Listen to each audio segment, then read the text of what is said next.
Newton's law of cooling. Newton's law of cooling rate of cooling के बारे में बताता है। रेट ऑफ कूलिंग क्या होता है?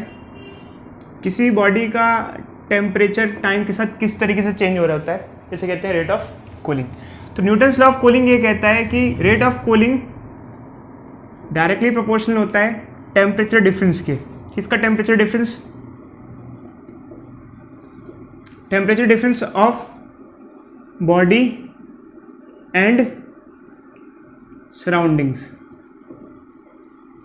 ठीक है, टी नॉट यहां जो हमने लिया है ये सराउंडिंग टेम्परेचर है, और टी जो है यहाँ पे वो टेम्परेचर ऑफ बॉडी है। अब जब हम इसका डेरिवेशन करते हैं और सिंप्लीफिकेशन करते हैं आगे, तो हम इसमें ग्राफ भी पढ़ते हैं और हमारे पास एक फाइनल रिजल्ट भी आता है, तो हम दोनों के बारे में डिस्कस करेंगे। तो हम जब इसको सिंप्लीफाई करते हैं, इसको डेराइव करते हैं, तो हमारे पास एक रिजल्ट आता है जो कि होता है ln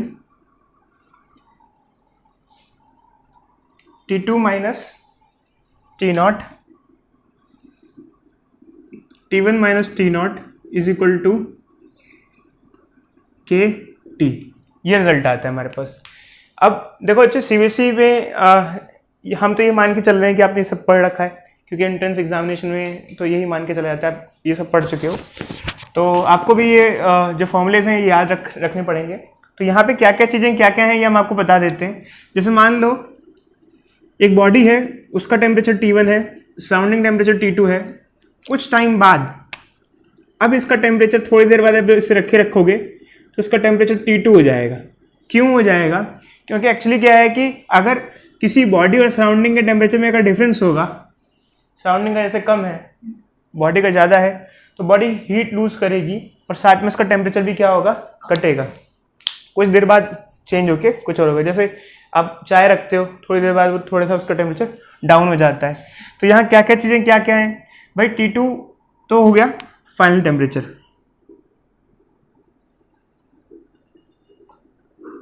T1 हो गया इनिशियल टेम्परेचर, स्मॉल t हो गया टाइम, k क्या हो गया, कांस्टेंट। अब कई क्वेश्चंस इसमें भी आते हैं या k क्या होता है। एक्चुअली यहाँ जो k है ये होता है स्मॉल k बाय ms। अब ये स्मॉल k क्या होता है और ये ms क्या होता है, इसको भी आपको जानना बहुत ज़रूरी है। स्मॉल k क्या है और ms क्या है ये भी आपको जानना ज़रूरी है। ठीक है, स्मॉल k तो ये मान लो एक कोई कांस्टेंट हो गया जस्ट, और m जो है वो मास ऑफ बॉडी है, एंड s जो है उसकी स्पेसिफिक हीट कैपेसिटी है। अब कई बार बच्चे कहते हैं कि सर हम इस चीज़ से क्या समझें। अभी मैं आपको एक्सप्लेन करूंगा इसके बारे में कि ये पूरी कहानी क्या है।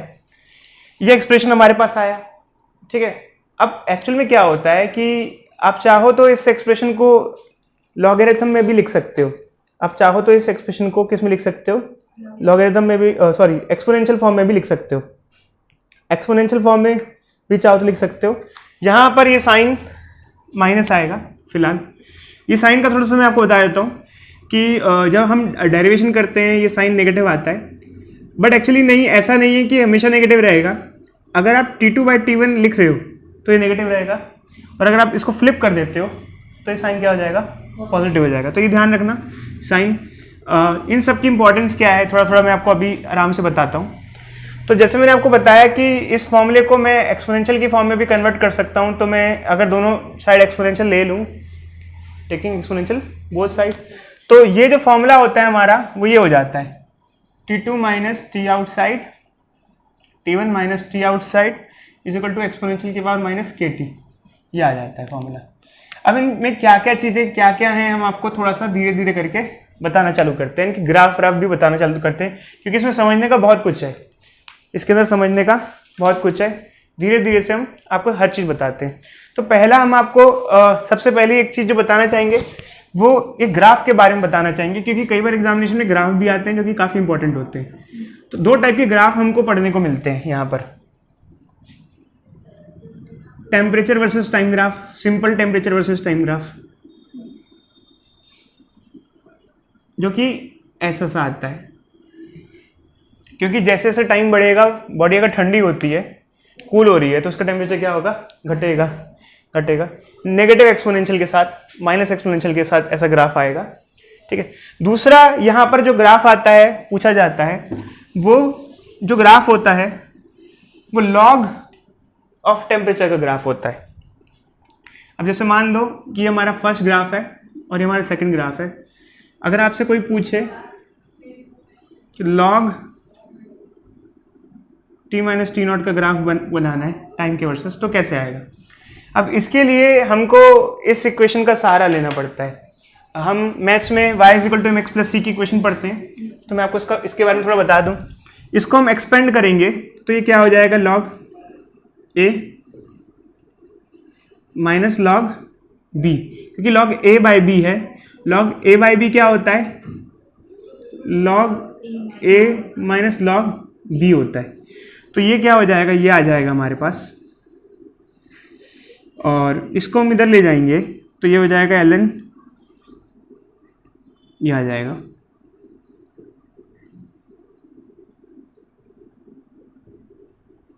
ठीक है। तो अगर आप इसको देखो, डीप स्टडी करो, तो ये किस टाइप की इक्वेशन लग रही है आपको, और इसके बारे में क्या इंफॉर्मेशन दे सकते हो आप?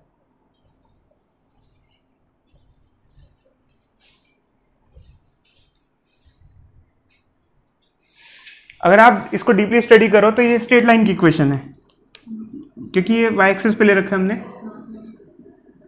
ये x है, ये m है और ये c है, इंटरसेप्ट। ऐसा ग्राफ बनेगा, और इंटरसेप्ट है,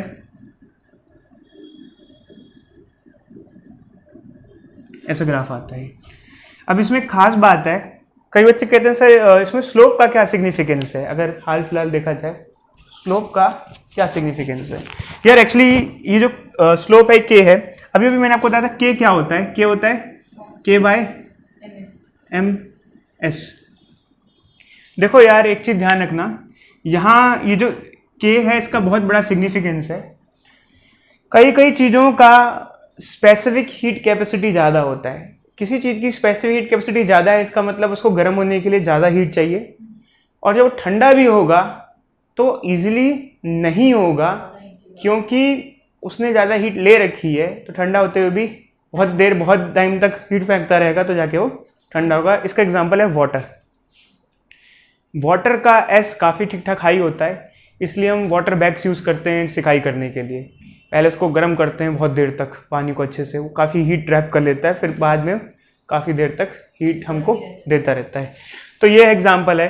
तो जैसे मान लो कभी हम किसी भी दो बॉडीज़ का ग्राफ प्लॉट करते हैं, तो उनका ये जो ग्राफ है इसका जो स्लोप है वो सेम नहीं होगा, दोनों का स्लोप क्या होगा, अलग अलग होगा।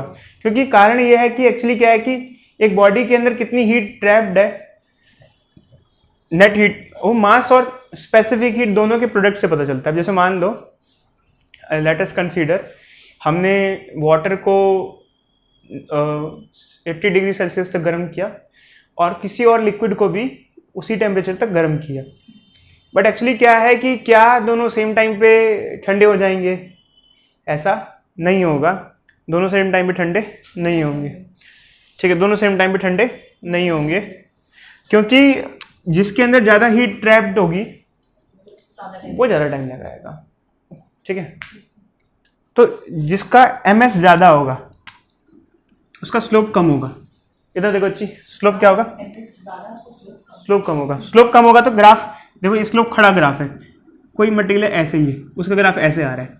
अब ये ए है और ये बी है, तो बी और ए में हम ये कहेंगे कि बी वाली बॉडी ने ज़्यादा हीट ट्रैप की हुई है, क्योंकि वो ज़्यादा टाइम ले रही है। टाइम देखो टाइम किसका ज़्यादा आ रहा है, बी बॉडी का। एक तो उसका स्लोप भी ज़्यादा कम है, स्लोप कम है क्योंकि उसका एमएस क्या होगा, ज़्यादा होगा। समझे या नहीं समझे? जैसे मान लो मैं आपसे कहूँ कि if we have two bodies having same mass but एक की स्पेसिफिक हीट कैपेसिटी ज़्यादा है, दूसरी की कम है, दोनों को ठंडा होने के लिए रख दिया, दोनों का एक ग्राफ है, उनमें से ए कौन सा है और बी कौन सा है, तो हमको ये आइडिया लग जाएगा इस हिसाब से, स्लोप के हिसाब से। तो ये जाना जरूरी है हमको यहाँ पे, ठीक है। तो अच्छी, अब हम आते हैं न्यूमेरिकल्स पे। एक्चुअली क्या होता है कि जैसे हम एग्जामिनेशन की बात करते हैं तो हमें न्यूमेरिकल फेस करने पड़ते हैं कि कोई एक बॉडी है, स्टार्टिंग में इस टेम्परेचर पे रखी है, कुछ टाइम बाद उसका टेम्परेचर क्या होगा। तो जब हम न्यूमेरिकल फेस करते हैं तो एग्जामिनेशन में दो टाइप के न्यूमेरिकल मिलते हैं। हम दो टाइप के फॉर्मूले मैं आपको बताऊंगा जिसका यूज़ हमें पड़ता है। पहला केस जब सेम टाइम हो, मैं थोड़ा सा आपको इलेबोरेट करता हूँ। देखो, जैसे मान लो एक बॉडी है, उसका टेम्परेचर T1 है, ठंडी हो रही है, कुछ देर बाद उसका टेम्परेचर T2 हो गया T टाइम में, और नेक्स्ट सेम टी टाइम में उसका टेम्परेचर क्या हो गया, T3। जैसे पहले 10 मिनट में इतना हो गया, अब दूसरे 10 मिनट में इतना हो गया। तो ऐसे केसेस में हम कैसे अप्लाई करते हैं? तो ऐसे केसेस में हमारा बेसिक फॉर्मूला तो लॉग वाला ही था, जैसे log T2 minus T1 T out. ये ध्यान रखना T नॉट तो रहेगा, आउटसाइड टेम्परेचर तो हमें लिखना ही पड़ेगा, माइनस KT। अब एक्चुअली क्या होता है, जैसे यहाँ दो इक्वेशन बनेगी, फर्स्ट, समझे? तो ये फर्स्ट इक्वेशन हमारी हो गई।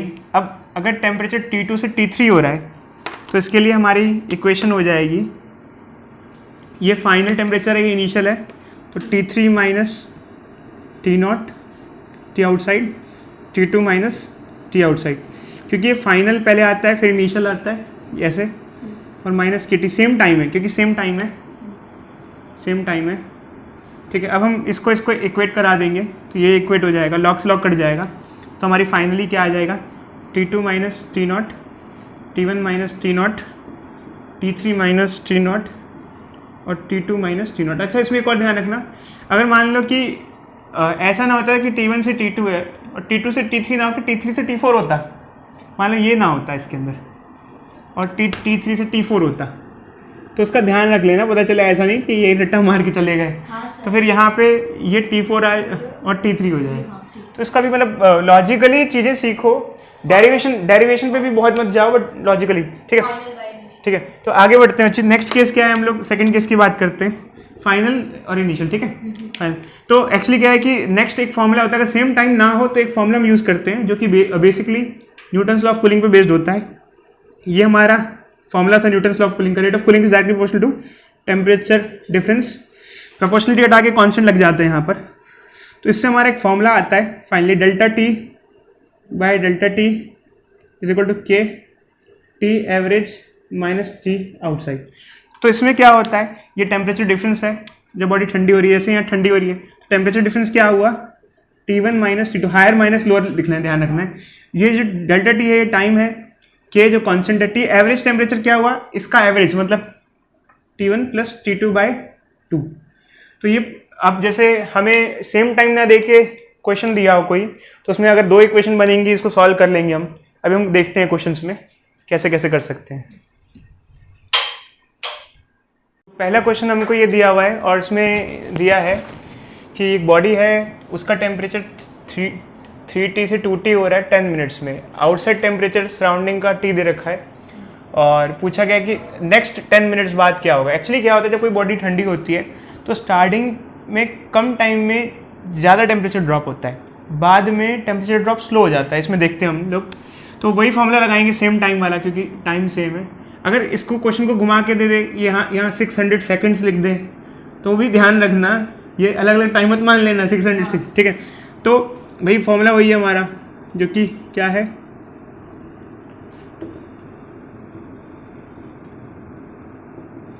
तो T1 is 3T, T2 is 2T, T3 is T3 unknown, ठीक है। तो स्टार्ट करते हैं पुट करना, T2 is 2T, T not is T, 2T minus T, T1 is 3t minus t, t3 is unknown, t2 is 2t minus t, ये क्या आ जाएगा t 2t t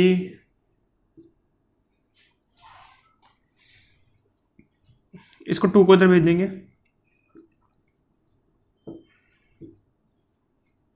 3t is equal to 2t3, t3 is equal to 3t/2।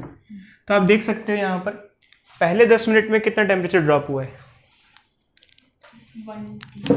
पहले 10 minute में 1t drop हुआ है, दूसरे 10 minute में 2t से इसको हम 1.5t लिख सकते हैं, 0.5t ड्रॉप हुआ है। क्यों? क्योंकि पहले रेट ऑफ कूलिंग फास्ट होता है, बाद में रेट ऑफ कूलिंग क्या हो जाता है, स्लो हो जाता है। समझ में आया? दूसरे में ज़्यादा।